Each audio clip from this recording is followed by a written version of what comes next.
مومنین آزاد مجلس آزاد سید الشہداء مظلوم کربلا حضرت امام حسین علیہ السلام کا آغاز تلاوت حدیث قصہ سے ہو رہا ہے، اور اس کے بعد دعا منگائیں گے سید باش مجید فرقان حمید بے عیب کتاب اور لا ریب کتاب، اس میں جو بھی ہے وہ ازل سے لے کر ابد تک کا ہے۔ اب جس دور میں آپ قرآن کی تلاوت فرمائیں گے پتہ یہی چلے گا کہ یہ اسی دور کی بات ہے۔ یہ میرے قرآن کا کمال ہے، یہ کلام الہی کا کمال ہے، اس سے کوئی انکار نہیں کر سکتا۔ میں نے آپ کے سامنے قرآن مجید کی ایک آیت تلاوت کی ہے۔ عزیز،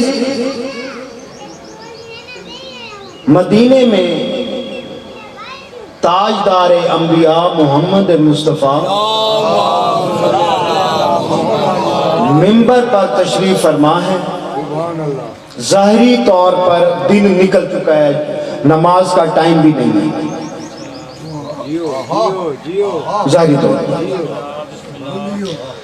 دیکھا کہ لوگ اپنے گھروں سے جوک در جوک نکل رہے ہیں اور مسجد نبوی کی طرف رواں دواں ہیں۔ لوگوں نے دیکھا کہ ہر شخص اپنی طاقت اور جرت کے مطابق اپنے گھر سے کچھ سامان لے کر نکلا ہے۔ میری بات آپ تک پہنچ رہی ہے؟ کسی کے ہاتھ میں سونا ہے، کسی کے ہاتھ میں چاندی ہے، کسی کے ہاتھ میں بکری ہے، کسی کے ہاتھ میں بھیڑ ہے۔ تاریخ یہ بتاتی ہے کہ یہاں تک کہ لوگوں کے ہاتھوں میں جو کے دانے بھی تھے۔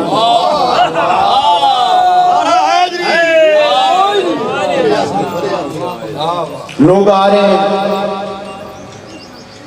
آنے کے بعد مسجد نبوی میں طلوع آفتاب کا وہ سرچشمہ جو کبھی مانگ نہیں پڑا تشریف فرما۔ ان میں سے ایک بندہ کھڑا ہوا اور عرض کی کہ یا رسول اللہ، ہم وہ جاہل لوگ تھے کہ ہمیں محفل کے آداب کا بھی نہیں پتا تھا۔ یہ آپ کی کریمی ہے کہ آپ نے ہمیں بتایا ہے کہ محفل میں گفتگو کیسے کرنی ہے۔ یہ آپ نے بتایا ہے کہ کسی بڑے سے ادب کیسے کرنا ہے، چھوٹے سے پیار کیسے کرنا ہے۔ یہ آپ کی کریمی ہے، یہ آپ کی محبت ہے، ہم تو جاہل تھے۔ یہ لوگ آپ کے سامنے آئے بیٹھے ہیں، ان میں سے ایک میں کھڑا ہوں، آواز ان سب کی ہے، بول میں رہا ہوں۔ میرے نبی نے فرمایا بولو کہ یا رسول اللہ، زمانہ جاہلیت میں ہم اتنے جاہل تھے کہ ہمیں کچھ نہیں پتا تھا، ہم برائیاں کرتے تھے، جو جتنا بڑا چور تھا معاشرے میں اس کی اتنی بڑی عزت تھی۔ یہ آپ کی ذات نے بتایا ہے، کھینچ کے نہیں کما کے کھانے میں عزت ہے، یہ آپ نے بتایا۔ ہم اپنی بیٹیوں کو زندہ دفن کر دیتے تھے، یہ آپ نے بتایا ہے، بیٹی زامت نہیں رحمت ہے۔ ہم کسی کا حق چھین کے کھانے میں بڑا لطف ملتا تھا لیکن سکون نہیں تھا۔ جب سے آپ نے بتایا ہے، کمانے میں بھی مزہ ہے، سونے میں بھی مزہ ہے، یہ آپ کی کریمی ہے، یہ آپ نے بتایا۔ نبی نے فرمایا ٹھیک ہے، تو اب آپ کیا چاہتے ہو؟ کہ یا رسول اللہ، اتنا پیارا دین، اتنی علمی گفتگو اور اتنا سحر اندیز جو آپ نے ہم پہ طاری کیا ہے، ہمارا دل چاہتا ہے کہ ہم آپ کے ساتھ کچھ تعاون کریں۔ نبی نے فرمایا کیا؟ یا رسول اللہ، ہم اپنی استطاعت کے مطابق گھر سے کچھ لے کر آئے ہیں، یہ آپ کی نظر کرتے ہیں، آپ قبول کریں۔